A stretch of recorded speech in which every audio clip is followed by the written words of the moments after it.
ஆன்மீக அன்பர்கள் அனைவருக்கும் வணக்கம். திருச்செந்தூர் முருகன் அருளோடு தொடர்வோம் கந்த புராணத்தை. அத்தியாயம் 5. ஸ்ரீ பார்வதி பரிணயம். பார்வதிக்கு வரமளித்து அருள் புரிந்த அம்பலவாணர் கைலை மலை ஞான பீடத்தில் ஜோதி சொரூபனாய் எழுந்தருளியிருந்தார். ஈசன் தனது திருமண வைபவத்தை மனுஷ்ய சம்பிரதாயப்படி நடத்த திருவுள்ளம் கொண்டார். அந்த பொறுப்பான சடங்கினை நிறைவேற்ற தகுதி வாய்ந்தவர்கள் சப்த ரிஷிகள் என்ற எண்ணத்தில் அவர்கள் தம் முன்னே வரவேண்டும் என்று நினைத்தார். அங்கனம் ஈசன் நினைத்த மாத்திரத்திலேயே அத்ரி, பிருகு, குத்சர், வசிஷ்டர், கௌதமர், காஷ்யபர், ஆங்கிரசர் என்னும் சப்த ரிஷிகள் ஈசன் திருமுன் வந்து நின்றனர். ஈசனின் திருநாமத்தை ஜபித்து துதி செய்தனர். நித்தியமாகவும் நிர்மலமாகவும் தரிசனம் தரும் நீலகண்ட பிரபோ, 3 காலங்களிலும் முத்தொழில் புரியும் முழுமுதற் பரம்பொருளே, சப்த ரிஷிகளின் பணிவான நமஸ்காரங்கள். ஐயனின் ஆணையை கேட்க சித்தமாய் நிற்கின்றோம். தேவரீர் திருவாய் மலர்ந்து எங்களை ஆட்கொள்வீர் என்று பிரார்த்தித்தனர். சதாசிவ பிரம்மமான பரமேஸ்வரன் சப்த ரிஷிகளை திருக்கண் மலர்ந்து, சப்த ரிஷிகளே, நான் பர்வதராஜனின் குமாரத்தி பார்வதியை பாணி கிரகணம் செய்து கொள்ளப் போகிறேன்.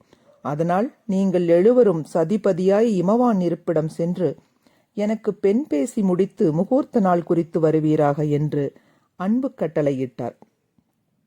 ஈசனின் அமுதமொழி கேட்டு சப்த ரிஷிகள் இனம் தெரியாத பேரானந்த பெருவெள்ளத்தில் மிதந்தனர். இப்பேற்பட்ட பெரும்பாக்கியம் தங்களுக்கு கிட்டியதே என்று எண்ணி பொங்கி பூரித்தனர். ஈசனின் ஆசி பெற்று மேற்கொண்டு நடக்க வேண்டிய ஏற்பாட்டை துவங்கினர். சப்த ரிஷிகள் பர்ணசாலை சென்று தங்கள் பத்தினிகளிடம் ஈசன் விவாக வைபவத்தை பற்றி கூறினர்.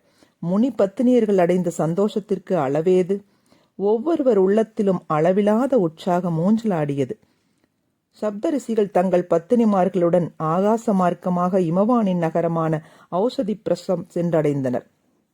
ஆகாச மார்க்கமாக வருகை தரும் சப்தரிஷிகளை தூரத்தே பார்த்துவிட்ட இமவான் தனது மனைவி மேனையுடன் மேள வாத்தியங்கள் முழங்க, வேதம் ஒலிக்க, பூரண பொற்கும்ப மரியாதைகளுடன் எதிர்கொண்டழைத்து ஆசனமளித்து புண்ணிய தீர்த்தத்தால் பாத பூஜை புரிந்தனர். தங்கள் வருகையால் எங்கள் சுற்றமும் நட்பும் பெருமை கொள்கிறது. உங்களைப் போன்ற ரிஷிகளின் வருகையால் எங்கள் நாட்டில் மும்மாறி பொழிகிறது. உங்களைப் போன்ற பக்த சிரோன்மணிகளின் பாதம் படுவதால் எங்கள் நகரத்தில் பாபங்கள் நீங்கி புண்ணியம் பெருகி சுபிட்சம் நிலைக்கிறது.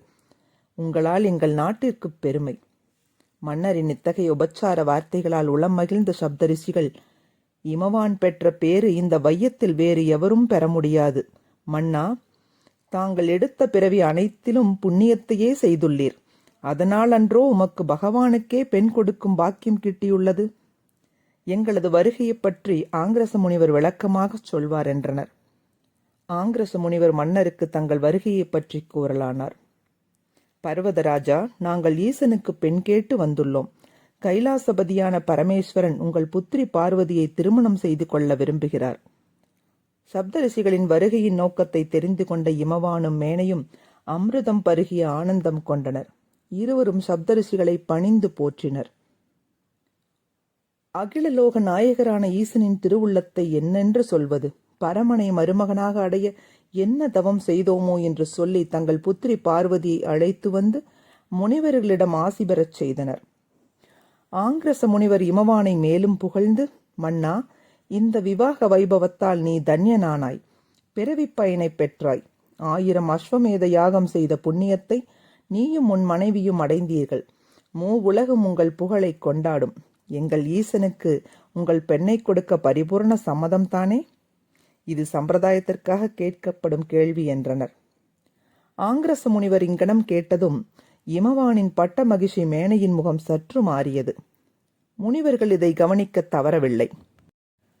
முனிவர்கள் மேனையை பார்த்து, நீங்கள் ஏதோ சொல்ல எண்ணுவதில் தயக்கம் காட்டுவது போல் தெரிகிறதே என்று வினவினர்.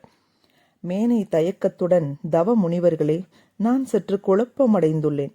அதற்கு காரணம் ஈசனின் மகிமை மலையத்தனை என்றாலும் அவரது சில லீலைகள் புரியாத புதிராக உள்ளது. தக்ஷனை கொன்றது போன்ற சிவனுடைய சம்ஹார லீலைகள் என் மனதை சஞ்சலப்படுத்துகிறது. மேலும் ஈசனின் புலித்தோல் ஆடையும் பாம்பை அணிகலனாக பூண்டிருப்பதும் மயானத்தை வாசஸ்தலமாக கொள்வதும் இது போன்ற விஷயங்கள் எமக்கு புதிராக உள்ளது. மாயை என் மனதை மயக்குகிறது. எதனால் எனக்கு இந்த சலனம் என்பது புரியவில்லை. இந்த விஷயத்தில் என் உள்ளம் தெளிவு பெற வேண்டும் என்று வேண்டினாள். இவற்றை கேட்டுக்கொண்டிருந்த வசிஷ்டரின் மனைவியான அருந்ததி தேவி மேனையின் மனதை மாற்றுவதில் ஈடுபட்டாள். அமரர் குலம் காக்க ஆலகால விஷமுண்ட ஈசனின் பிரபாவத்தை எடுத்துச் சொன்னாள். லட்சக்கணக்கான தேவர்களையும் தவசியர்களையும் கொடுமைப்படுத்திய அரக்கர்களை சம்ஹாரம் செய்து அகில லோகத்தையும் ரட்சித்த வீரதீர பிரபாவங்களை எடுத்துச் சொன்னாள். அருந்ததி மேனைக்கு ஞான மார்க்கங்களை எடுத்துச் சொல்லலானாள். இவற்றையெல்லாம் கேட்டு மேனையின் மனம் தெளிந்தது. சப்த ரிஷிகளிடம் பிழை பொறுத்தருள பிரார்த்தித்தாள். முனிவர்கள் மேனைக்கு நல்லாசி நல்கினர். பரமசிவன் பார்வதி திருமண ஏற்பாட்டில் அனைவருடைய சம்மதத்தையும் பரிபூர்ணமாக பெற்ற முனிவர்கள் முகூர்த்த நாள் குறித்து இமவானிடம் விடைபெற்று கைலைக்கு புறப்பட்டனர். ஆகாச மார்க்கமாக கைலையை வந்தடைந்த சப்த ரிஷிகளும் பத்தினிமார்களும் ஈசனை தொழுது பணிந்து முகூர்த்த நாள் மற்றும் திருமணம் பற்றிய நல்ல செய்தியை சொல்லினர். ஈசன் முகம் மலர்ந்தார். சப்த ரிஷிகளையும் அவர்தம் பத்தினிமார்களையும் அனுகிரகித்து அனுப்பி வைத்தார். இமவான் உற்றார் உறவினர், அறவோர், அருந்தவசியர், அரண்மனை அதிகாரிகள் அனைவரையும் அழைத்து பார்வதியின் திருமணத்திற்கான ஏற்பாடுகளை தொடங்கினார்.